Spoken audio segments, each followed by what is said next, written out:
Cubs made 4 trades at the deadline. Were they deadline duds? Or do you think the Cubs made responsible decisions at the trade deadline? How are they looking right now? We're going to get into that. Cubs bullpen has not been very good. And one of the biggest problems they have is the gopher ball, which they lead the league in giving up home runs since the 4th of July. And another big one in last night's loss. One guy, though, that they traded for is being, to me, about as good to this team as you could possibly be. It's super impressive. We'll talk about him and more, including why is Kyle Tucker struggling right now. All that on the Cubs baseball channel. Like, subscribe, thumbs up. Let's get this thing going. You guys tell me what you think in the comments section. Are you panicking or are you okay? What I say may surprise some of you guys. Let's get this thing going.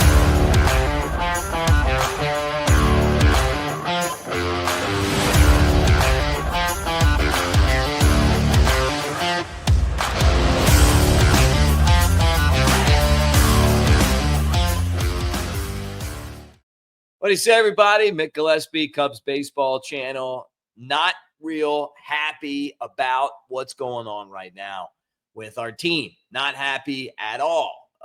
It's frustrating. And another loss to Cincinnati, another close game, and another game where we thought that these guys that were traded were going to jump in and help. So now it's time to and we still got a ways to go, but look at this trade deadline and wonder, are these deadline duds? Michael Soroka, 2 innings on the IL. Okay, well, what's the deal? Well, he told Jesse Rogers that they did an MRI, everything came back, then he pitches, tight shoulder, who knows how long he's going to be out. Pitched 2 innings, and he's already gone. I thought he was healthy. He's out there. He said it's embarrassing. I know. It is embarrassing. Then this guy, Andrew Kittridge, comes in from Baltimore and absolutely destroyed by Cincinnati last night. That's not an inning there, by the way. That is a third of an inning. This guy in a third of an inning gave up 4 hits, 4 runs, a walk, and a home run. You talk about ruining great starts.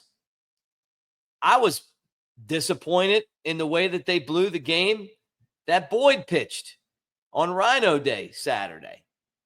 How about yesterday's debacle from that same combo of Brazier and Thielbar? Well, how about Kittridge? Throw him in there now. This is a guy that the Cubs got from Baltimore, veteran, and awful. So now you start to evaluate this bullpen, and we got some trouble. Good to see Nate Pearson get in there and actually look pretty good. But this bullpen was the strength of the team. Now this bullpen is the Achilles heel, and they're going to have to get this figured out, and they're going to have to get it figured out fast. Are you comfortable with the guys that they have right now on this roster? Or are you looking around going, hey, we better figure some answers out, and we better figure them out quick? One of the biggest problems that the Cubs are having, and I saw this stat on Marquee, is that the bullpen's given up 25 home runs since July the 4th. That's the most in baseball. I mean, think about how many home runs that is. And it's like you throw that stat up there. The Yankees have been wilting. They've given up 21. Then there's old Colorado, one of the worst teams to start a season in the history of baseball, the awful Orioles, and the Astros. That's by just relievers. 25 home runs just by relievers. So think about all the close games, and you come in and you give up a home run. You give up a 3-run homer last night, and effectively done. Game's over. You put the Cubs in a bad spot to be able to come back. So Cubs got to figure it out. There's no more trade deadline to think that they're going to go out and make some deals. And it's like I talked about on yesterday's show. You better look inside the organization, or you're going to have to get some guys that are released, or designated for assignment or put on waivers. Like there's some other ways to get guys. But, I mean, how effective is that strategy going to be? Javier Assad, we need him to have a huge day today. Give us our old friend Javi back. Tyone says he's going to be okay. I hope so. But the Cubs need to be able to get back to what they were doing in the bullpen before this stretch, right? Now, I do want to say this. Willie Castro has actually been saving the deadline. I love watching this dude. And the guy just became, the first Cub since 1904 to start 4 games in 4 different positions. I mean, how cool is that? I mean, to think about Ben Zobrist type versatility and to have a guy that could start at second base, at third base, left field, center field. He can play 7 positions. And I love watching him run. Like he's hit the ball well. They gave up 2 good pitchers. One, the Gallagher pitcher that they gave up is going to make the big leagues. So you're going to remember him. Just keep that in mind. But you know what? I mean, when you make a deal at the deadline, these are the guys you want. He's a difference maker.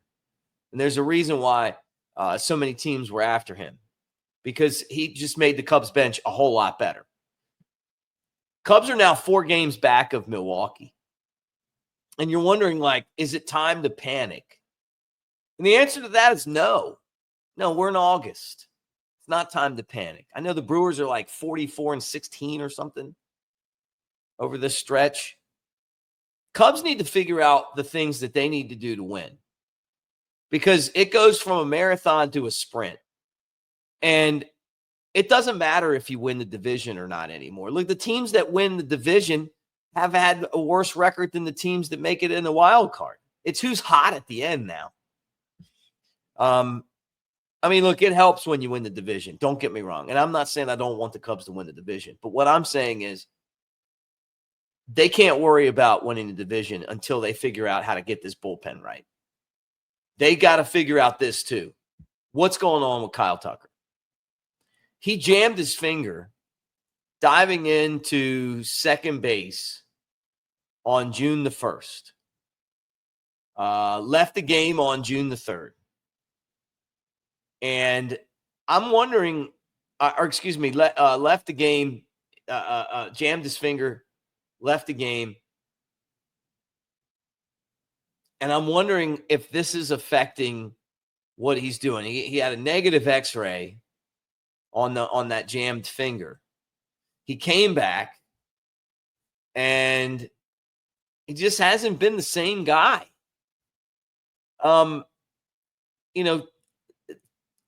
When your hands are hurt, it affects the way that you swing the bat.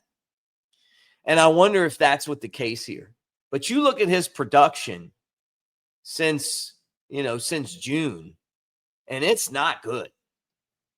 He's batting 208 or something. I mean, it's honestly, it's kind of scary because, 16 hits and a home run and 7 RBIs and 12 runs scored and all that.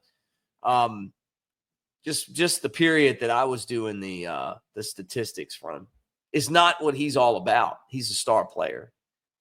And if he's hurt, then maybe he needs to sit out, because going 0 for every night and striking out, he's not getting any healthier. And it's the same thing you guys, I talk about all the time. The reason that you're paying 40 guys is when somebody's hurt, you have somebody else to fill in.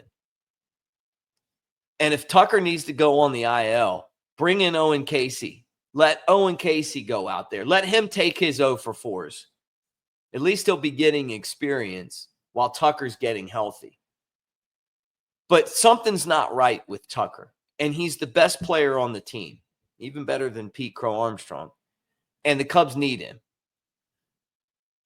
Their offensive production is suffering right now because he's unable to play. Now, the Cubs could end up 500 the rest of the way, and they're still going to end up with 90 wins. And it's going to take 90 wins to get into the playoffs. But I don't think this is 1969. I don't think that the Cubs are going to are going to are going to fall apart. I think they're going to figure it out, and the guys are going to get healthy. And what I'm hoping is that they start making some moves to get Tucker some time off and figure out whatever he's not doing right now. Because once he gets back on track, I think the entire offense is going to follow. But this is the dog days of summer. I mean, this is what happens. I would rather struggle now, make the playoffs, and be like turning it on at the end of the regular season and going full speed into the postseason than playing your best ball now, which is what's going to happen with the Brewers. They're going to peak, and then the playoffs are going to come, and they're going to be out so fast, and people are going to be like, man, they won 106 games, and they're out. You know, what really matters is getting into the playoffs and then winning. And I think that's why I'm not panicking yet. But I'll tell you what, it would be nice to get this bullpen kind of figured out. You guys tell me what you think in the comments section. That's it for the show today. Still battling this cold, so I'm going to cut it off now. But like, subscribe, thumbs up. Thank you guys again for being part of the channel. We're pushing for 10,000 subscribers before the end of the season. We're going to try our butts off to get there, and we hope that you'll help us do that. So we'll talk to you again tomorrow unless something breaks.